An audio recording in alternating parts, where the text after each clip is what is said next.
This is Mission Control Houston. Let's go down now to the Marshall Space Flight Center in Huntsville, Alabama, and talk with Lori Meggs. Lori, typically we wouldn't be talking about a printer heading up to the space station, but we hear that this one may be a little bit different and special. That's right, Josh. It's not your average printer. This is a 3D printer that could be used on space station where NASA astronauts might not have to wait on resupply spacecraft to get their supplies. They may be actually able to build something right there. Joining me now is Nikki Werkheiser, and she is the 3D print project manager here at Marshall. Nikki, first of all, tell us what 3D printing is all about. Hi, Lori. Happy to. Thank you for having me.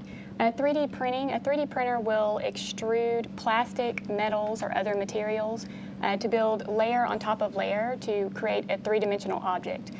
So you might be able to print all sorts of tools, spare parts, things like that. So it kind of sounds like the Star Trek replicator, right? Absolutely. We get that a lot, and it is the first step toward that. Tell us how it all works. Okay, the 3D printer that we're going to fly in space station will actually be the first ever 3D printer in space. There are tons of printers many people have heard about on the ground. As a matter of fact, my 9 and 11-year-old daughters are asking for one for Christmas. And they have them at Staples and places like that, and you can create all kinds of things with them. But the one that we're looking at for microgravity, of course, we want to build space parts. So the design optimization is very important. As we all know, in space, you have to wait for, as you mentioned, the resupply ships if you need a spare part, or you have to fly a lot of spares up, which take considerable mass and which cost money. Also, things break, and things do actually get lost. We've been on space station for quite a while, and things get sucked into corners and crevices. No. Yes, it happens. On top of that, there are unique type of things that we could do if we had a capability to build in space. For example, CubeSats. Many people have heard about these small CubeSats, and with the onset of nanosat technologies that we have, these are used for all sorts of things in academia, commercial, and you actually can deploy them from the space station. If we were able to print these on orbit, the crew could assemble them and deploy them from station.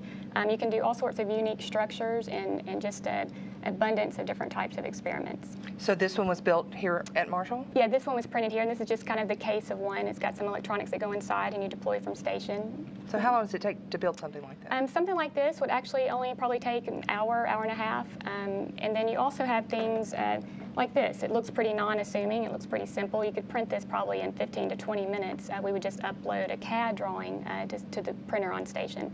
But what this is actually is MSG, an extraction tool that they did not have on orbit. And actually MSG was down for around 6 months waiting on a resupply ship to bring this up. This is something with the 3D printer capability that we could have actually printed, had on orbit within 30, 45 minutes, able to go. Wow, what else do we see here that We've got some other just fun things. Of course, people think of crew tools and wrenches. We've got a metal one here too, and we're starting with plastics for this first printer, but we will be moving to metals and other types of materials. We've got things like, you can imagine, different size sample containers. You can also do interactive. Oh, sorry about that. That wouldn't happen in space. It would float away. So you have interactive parts like this that can move. You can do complex parts as well with unique structures. So tell us about the unit that is actually going to station. So we're working with the company Made in Space. They're actually located at Ames Research Center, and the project is led here out of Marshall Space Flight Center. It's a really good interaction between this commercial company, whose business model is to create a commercial additive manufacturing 3D printing facility on space station. This is the first step. It is a technology demonstration. It will operate inside the microgravity science glove box.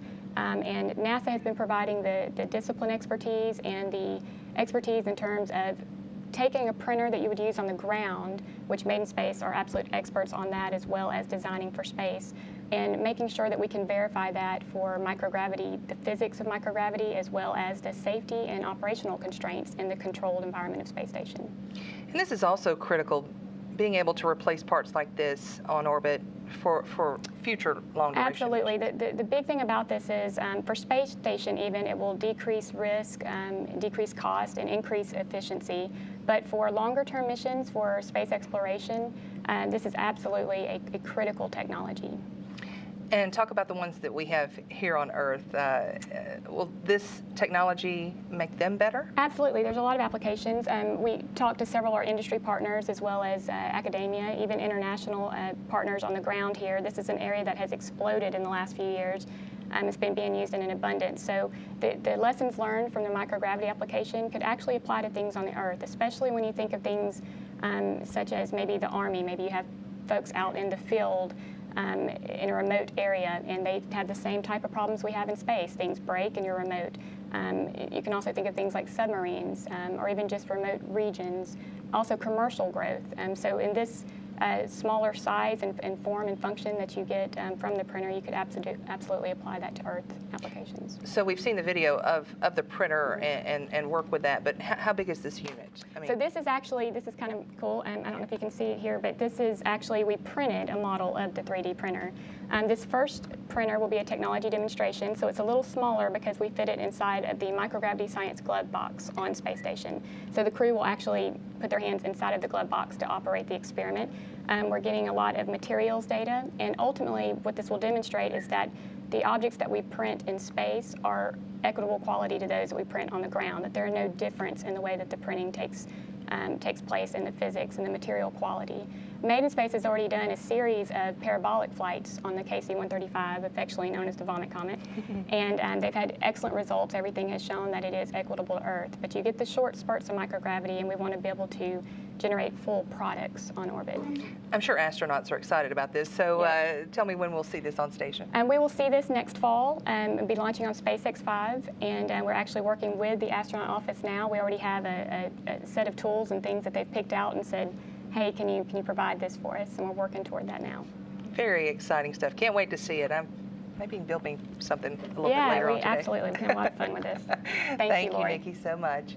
And let's take a live look into the Payload Operations Integration Center. Busy at work today, setting up some experiments. SLAM-D, they're working with the crew on station today to get that working, and they'll be busy all day long and all week long. That'll do it for us here in the Payload Operations Integration Center. Now back to you, Josh, at Mission Control in Houston. All right, thank you, Lori. That 3D printer could change the way we do business here on board the International Space Station, make it quite a bit easier for the crews on board the space station and us here on the ground to get supplies to them. So we thank you for that.